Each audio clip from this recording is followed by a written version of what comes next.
মানে জুনিপথ থেকে ওলানের শেপটা একদম কাছাকাছি থাকবে, খুব বেশি ভিতরে থাকবে না। আপনারা হয়তো বা ভিডিওতে দেখতে পাচ্ছেন আমাদের এই গরুটার মাঝখানে এই জায়গাটা উঁচা। আসসালামু আলাইকুম। গত কিছুদিন আগে আমরা এই বকনাটা কিনছি। তো হাটে যাই ওইভাবে ভিডিও করা আমাদের সম্ভব হয় না। মানে আমরা একসাথে গরু কিনতে গেলে ৩-৪ জন একসঙ্গে যাই।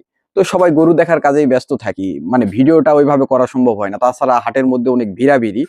তো আমরা আজকে এই ভিডিওতে আপনাদের বলবো যে আমরা এই বকনাটা কত দিয়ে কিনছি, কিরকম কি, তাছাড়া ভালো গরু চেনার উপায়গুলো আপনাদের জানাবো ইনশাল্লাহ। তো ব্যাপারটা হচ্ছে যে ভালো গরু যদি আপনি, মানে আমরা তো গাভী করি, তো গাভী কিংবা বকনা, তো ভালো বকনা চেনার উপায় হচ্ছে যে এই যে হাড্ডিটা, এটা দূরত্ব বেশি হবে। আর এখান থেকে এটার দূরত্ব, এই হাড্ডির দূরত্ব যত বেশি হবে তত ভালো আর কি। দুই পায়ের পিছনের যে দুই পা আছে, এই দুই পায়ের মাঝখানে ফাঁকা থাকবে বেশি। আর ওলানের যে শেপটা আছে, ওলানের শেপটা আপনার জনিপথের বরাবর হবে, ভিতরে থাকবে না ওলানের শেপটা। মানে জনিপথ থেকে ওলানের শেপটা একদম কাছাকাছি থাকবে, খুব বেশি ভিতরে থাকবে না। আর একটা ব্যাপার হচ্ছে যে গরুর সামনের তুলনায় পিছনে ভারী হবে। মানে সামনে যেরকম মানে হালকা, কিন্তু পিছনে ভারী হবে। আর আর আর একটা ব্যাপার হচ্ছে যে আপনার যে ওলানের যে রগগুলা আছে, এই রগগুলা মানে বোঝা যাবে, স্পষ্ট বোঝা যাবে। এটা বিশেষ করে গাভী গরুর ক্ষেত্রে স্পষ্ট বোঝা যায়, বকনার ক্ষেত্রে ওইভাবে বোঝা যায় না। আর হাটের মধ্যে যে বর্তমানে আমরা গরু যেসব কিনতে যাই, এই গরুগুলার ম্যাক্সিমাম গরুগুলার সমস্যা থাকে, দেখা যায় কোনোটার এফএমডি থাকে, কোনোটার এলএসডি থাকে।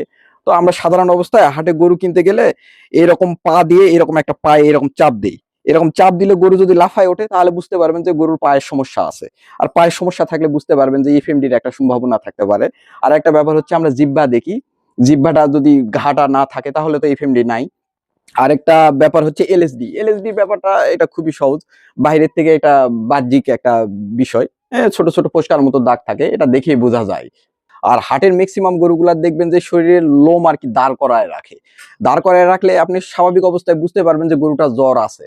যদি শরীরের লোম দাঁড়ে থাকে, বিশেষ করে এই যে এই লোমগুলা, এই লোমগুলা, এই এই আশপাশের লোমগুলা দাঁড়ে যদি থাকে তাহলে বুঝতে পারবেন যে ওই গরুটার লোম আছে, সরি, ওই গরুটার জ্বর আছে। আর যদি জ্বর থাকে তাহলে তো যে কোনো রোগের ভাই এটা প্রাথমিক সিমটম হতে পারে, যে কোনো রোগের। আপনার এফএমডি রোগেরও একটা মানে লক্ষণ, সেটা হচ্ছে যে জ্বর। এলএসডি রোগেরও একটা লক্ষণ হচ্ছে, সেটা হচ্ছে জ্বর।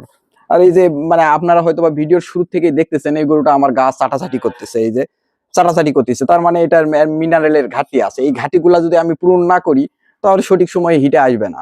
আর এই বকনাটা আরেকটা ব্যাপার হচ্ছে যে এই যে এই কাঠিগুলা যত মোটা হবে তত ভালো। পায়ের যে একটা গ্রোথের ব্যাপার থাকে, পাগুলা, এই পাগুলা মোটা হবে।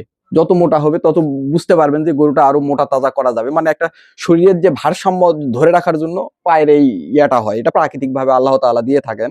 তো এটা ভারসাম্য বজায় রাখার জন্য যত মোটা হবে তত আপনি স্বাভাবিকভাবে এই গরুটা তত লোড নিতে পারবে আর কি। এই যে এগুলা দেখছি আমরা, এগুলা দেখে সাধারণত আমরা গরু ক্রয় করে থাকি। আর একটা বিষয় হচ্ছে যে আপনারা হয়তো বা ভিডিওতে দেখতে পাচ্ছেন আমাদের এই গরুটার মাঝখানে এই জায়গাটা উঁচা। হ্যাঁ, তো আপনারা ভিডিওর দেখতে পারতেছেন গরুটা ওই রকম হাড্ডি সার, তো ওই জন্য মাঝখানে এই জায়গাটা উঁচা বুঝতে পারতেছেন। আমরা আশা করতেছি যখন গরুটা মানে ভালোভাবে ভালো খাবার দিব তখন এই জিনিসটা আর বোঝা যাবে না।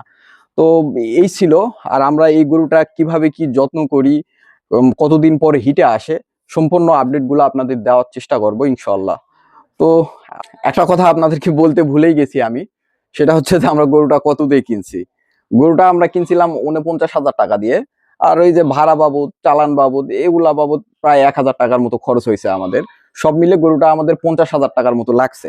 আর গরুটার বয়স আপনার মানে এই যে শিং গজাইছে আর দাঁত ওঠেনি, গরুটার এখনো দাঁত ওঠেনি, কিন্তু শিং উঠছে। এটা দেখে মোটামুটি আমরা ধারণা করছি যে দাঁত এখনো ওঠেনি, এই যে দুধ দাঁত আর কি। যাই হোক, এটা মানে ও অনেক লাফালাফি করতেছে, মানে এখনো আমার সাথে ওইভাবে পরিচিত হয়নি।